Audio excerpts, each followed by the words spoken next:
Welcome into SportsMemo's betting podcast, college basketball for Thursday night. We're breaking down the card here with Mid-Major Matt. Mid-Major Matt, welcome to the pod. How are you? Doing well, Drew. Excited that we're in conference play, and January, just a couple months away from the madness, but still plenty of time for people to add to their resumes. There absolutely is. I think it's actually a better time to be betting college basketball right now than waiting till March. Any thoughts on that? Well, I mean, look, there's different handicap here. Obviously, you're starting to get some back-to-backs and some second matchups, so that's always interesting to see how teams handle playing a team a second time. There's some conferences where they're actually, I believe in Conference USA, Texas, San Antonio, and UTEP are actually playing today, because we're taping this on Wednesday, and this weekend. So it'll be interesting to see what we can do in terms of altering, the handicap when the venue changes. Yeah, the old back-to-back rematch in Conference USA. But, Matt, let's try to find some more winners than losers. We're talking Thursday night's card, 7 p.m. Eastern tip here, 625, 626, the rotation numbers. If you're following along at home, William and Mary at Delaware. We got a total of 143, competitively priced game here, Matt. It's a pick 'em at most shops. There is a -1 out there. William and Mary versus Delaware. This one in Delaware, total of 143. I'll throw it over to you. William & Mary has been one of the best mid-major stories in the country. They lose their longtime head coach. He gets fired. There's a attrition of a roster there. A couple of scholarship guys leave. There's some unhappiness with some of the new guys that are coming in. But the biggest key for them was Nathan Knight decided not to go pro. He put his name in the transfer portal. He even considered going to the draft, decided not to go. Comes back, and look, I've talked about this a lot. When it comes to mid-major schools, you have to have a good system, a great coach, or some sort of hook. And William & Mary's hook is they play two really good centers. Nathan Knight, 6'11", 6'10" or so, really good inside, especially in the CAA where there's not a lot of size. And Andy Van Vliet, who you may remember from his Big Ten days, he comes over. He's a 7-footer, can shoot threes. They've got a really good transfer point guard. William & Mary's 13-5 this season, 5-0 in the CAA, and 7-4 on the road for the longest time. And I don't know if it's still true. They had the most road wins in college basketball. You look at the numbers a little bit. Their offense, 55.5% effective field goal percentage, according to Ken Pomeroy, which is 6th in the country. The only thing that they don't really do well is they don't force turnovers. They're 352nd in the country, which really shows that they're pretty towards the bottom. This is an offense that can score. This is a team that won't be intimidated by being on the road against Delaware. They've gone under in 24 of their last 39 road games, including 6 of 11 this year. You look on the other side. Delaware started out 9-0 in the season and has lost 6 of their last 9 since. They're 5-1 at home, but the loss at home was to another quality team, Charleston. Surprisingly, Delaware's got a solid offense. They're 53.6% from two-point land, 35.2% from three-point land. They also don't force turnovers, not as badly as William & Mary because it's 304th, but Delaware just doesn't force turnovers either. 12 overs in 17 line games this year. Quickly looking at the 3 meetings from last year. Delaware won at home 58-56 when they were playing a lot slower. William & Mary won at home 84-63 when they played that more fast-paced style at home. And then Delaware won on the neutral court in the CAA tournament 85-79. I'm more apt to lean to the over here. I think both of these offenses are very effective. I think they can get up shots on each other. We're not going to see a lot of turnovers.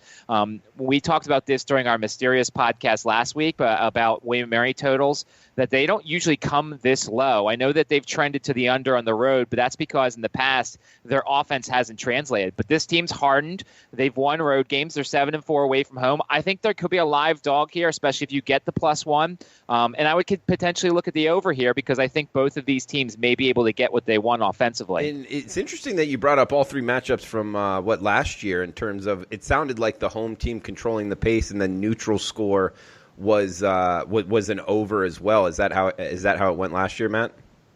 Yeah, and the difference is that William & Mary last year basically just ran, and they played no defense, and their offense wasn't very efficient on the road, and that's why the 58-56 score. If you looked at William & Mary on the road last year, and you looked at them against at home against a lot of these teams in the CAA, that's what it was last year. They scored a ton of points. They would go over sometimes in the first half with some of their scores. They couldn't set the totals high enough last year on William & Mary. Now They're a little bit better on defense, but the offense is still really efficient. It could be a hold-your-nose type game, but with it being really close, you may get free throws. Overtime may come into play. So I lean to the over here. I lean to William & Mary as a road underdog potentially. I don't know if I take them as a road favorite. I don't think I trust them yet if it somehow seesaws past the pick 'em, but beware of the Tribe this year if you're looking at future teams to win the CAA. Great start. First game down, second game up. Watch and win opportunity for everyone out there. This one on ESPN, 7 o'clock Eastern tip.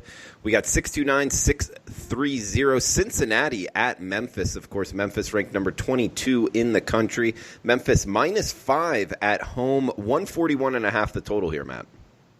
Yeah, I think a lot of people will see this total at first and be like, oh, it's an over because it's Memphis. They're at home. But if you look at the defensive numbers for both of these teams, they're pretty ridiculous. Cincinnati's 10-6, 3-1 in conference. Their road win came last time out against UCF, 68-54.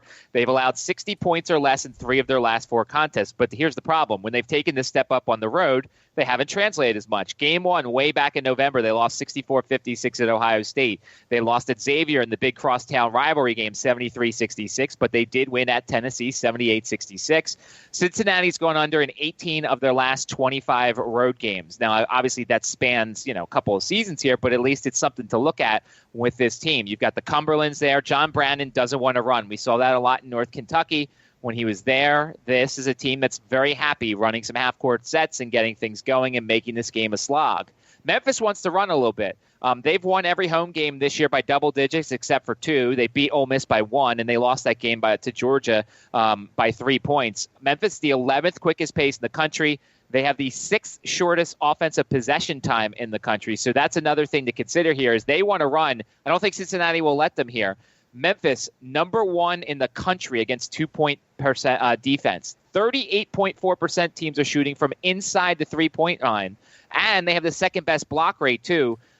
Remember, James Wiseman's gone, but there's still a ton of talent here. Last year, Cincinnati won at Memphis 69-64. They won at home 71-69. Cincinnati doesn't look like a terrible underdog here, especially if you think they can ugly this game up. You got a lot of young kids on Memphis. If they start getting frustrated, Cincinnati could capitalize on that, especially if Jerron Cumberland's playing well. Javen Cumberland. I think that Cincinnati could ugly this game up and is worth a look here as an underdog, don't you think? I can see it. Yeah, I think Memphis is a tough handicap, Matt. With Wiseman gone now, and you're right, they do have a lot of talent left. Obviously, not nearly as much without him, likely the top 5 pick.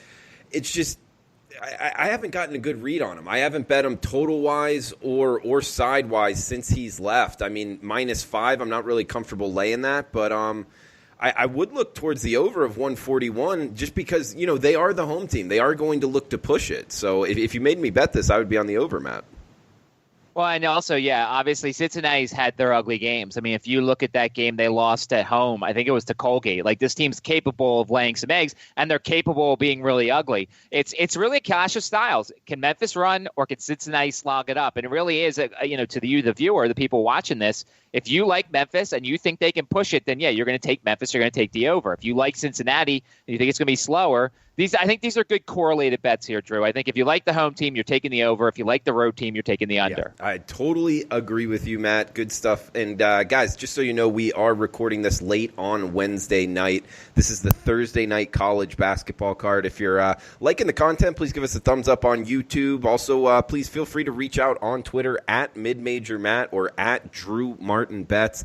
Let us know if you're liking the podcast, the video, the simulcast here, and if not, let us know some reasons why. And we're always down to improve the podcast going forward. We're breaking down 4 games on the slate. Also get a best bet for the Thursday night card. We got 8 o'clock Eastern tip up next, 653-654. Grand Canyon at Chicago State, 147.5 the total. Bigger spread here, Matt. Grand Canyon -16.5 as we're talking right now. Why'd you want to talk about this one? Well, so I obviously mid-major guy. I just want to alert the people who watch the podcast and listen to us about Chicago State. The Cougars are 4-15. They're 0-4 in the WAC. They are shooting 44.1% for 2-point land. They have turned the ball over in 26.6% of their possessions. but they play the worst defense you could possibly have. Like, they just don't play any defense. This is honestly one of the worst defenses in the league and one of the worst teams in the league. But just to put it out there, 28th fastest tempo. Opponents have had the 21st shortest possession time on defense. Chicago State's wins were over Judson, Purdue Northwest, North Park, and SIU Edwardsville. So 3 of their 4 wins were against lower-level teams. They've lost at home by 13 to Loyola Maryland, 38 to Oral Roberts, 15 to Northern Illinois, 21 to Utah Valley, and 32 to Seattle. So if you feel comfortable laying that many points on the road with Grand Canyon, I'm telling you it's going to be potentially okay. Grand Canyon is 5-11. It's a team I wanted to play before the season, but they've had so many injuries, and they just got Mikey Dixon, the transfer from St. John's. He's played a couple games for him.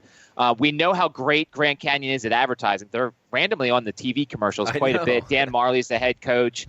And also, they have one of the better home court advantages in the country. Like, if you've ever watched a Grand Canyon game, that place gets nuts for these games. Problem is, they just haven't figured it out yet. Their wins were against Arkansas Pine Bluff, Montana State, Illinois State, Mount St. Mary's, and EIU. They've lost their 3 true road games this year. And it's more putting stuff on people's radars here. Grand Canyon's a better team than the record. There's going to be situations down the line, whether it's you and I talking about it or anybody else, where Grand Canyon is a play. And Chicago State, you're going to see a lot of big-time spreads for them where they're on the road. They just got blasted by New Mexico State. Like, Chicago State is a terrible team. Last year, Chicago State lost at Grand Canyon 80-46. They lost at home 90-59. I'm more putting it on people's radars. Grand Canyon's better than the record, so we're going to look to play them in certain situations. And Chicago State's one of the worst teams in the country, and they're almost insta-fade when you see them come up on the rotation. Matt, great stuff, man. And also, Grand Canyon having that home field advantage. They're obviously on the road here, laying a big number.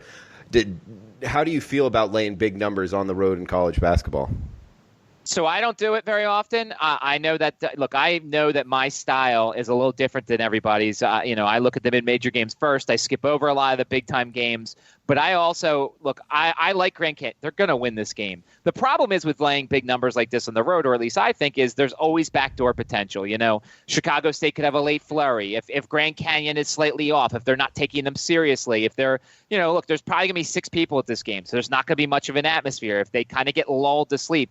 That's the reason why I don't like laying big numbers in situations like this. I wish I could tell you to take the over here, but if Chicago State gets 50 points, I don't feel like Grand Canyon can score 100. So this was more of a situational thing for me to tell the viewers. Grand Canyon's a play-on team in the future, and then Chicago State is a fade team in the future, especially away from home. Okay, great stuff, Matt. We got one game left here, guys, on the Sports Memo podcast for Thursday night college basketball. We'll have Matt Holt, a guest of the show, a friend of Sports Memo here, my friend in Las Vegas, to break down the UFC Conor McGregor card versus Cowboy Cerrone here in T-Mobile Arena in Las Vegas, Nevada. So that will be Thursday's podcast.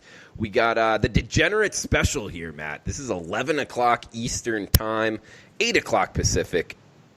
Santa Clara at Gonzaga. That is the number 1 team in the nation. Gonzaga here. We got ESPN2 broadcasting it, and Gonzaga laying 20 points at home, 155 the total here, Matt.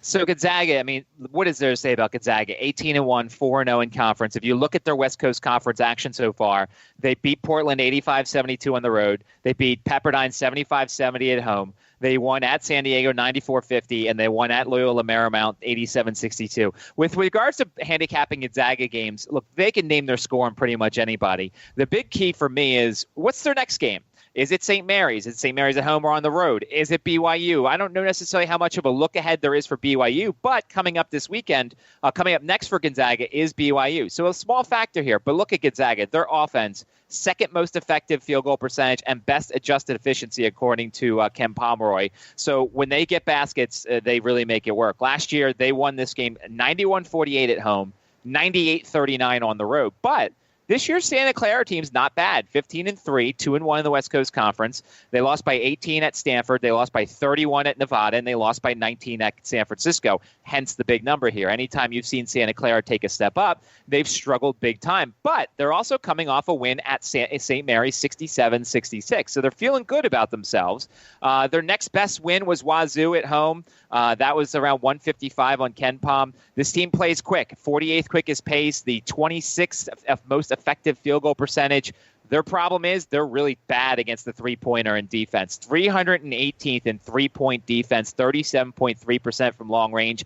I think the best way potentially to play this game is the first half over. I've seen Gonzaga in the first half of a lot of games go over the total. I think Santa Clara, who plays at a quicker pace, can push the pace a little bit here. And even if they're not making their shots, we get plenty of possessions here. So I might be looking at the first half over in this game, thinking Gonzaga gets out, they get their buckets, they get their three-pointers, Santa Clara contributes to it, and whatever the number is, I'm guessing it's going to be low 70s for something like this. I think we could see a first half over here in Gonzaga and Santa Clara. He's at Mid-Major Matt on Twitter, and breaking down 4 games here on the podcast.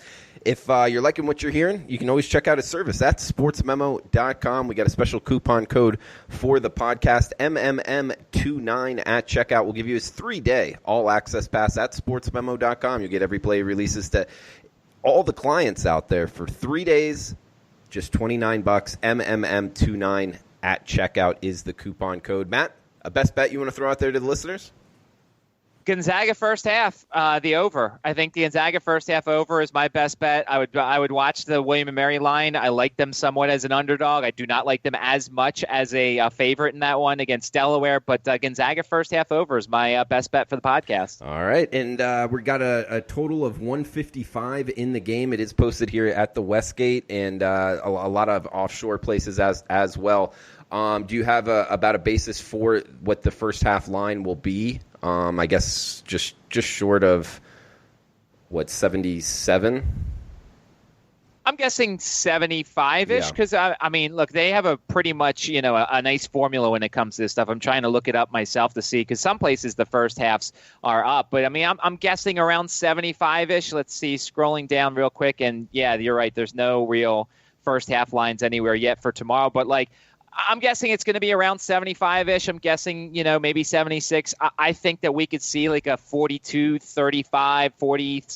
I think Gonzaga cracks 40, and I think Santa Clara can get some points. And even if Santa Clara doesn't, maybe Gonzaga gets to 50, and then we're looking at a 50 to 30 something. But first half over, between 75, 78. Don't let it get to 80 or anything like that. All right, Matt. Great stuff. As always, guys, check Matt out on Twitter at MidMajorMatt.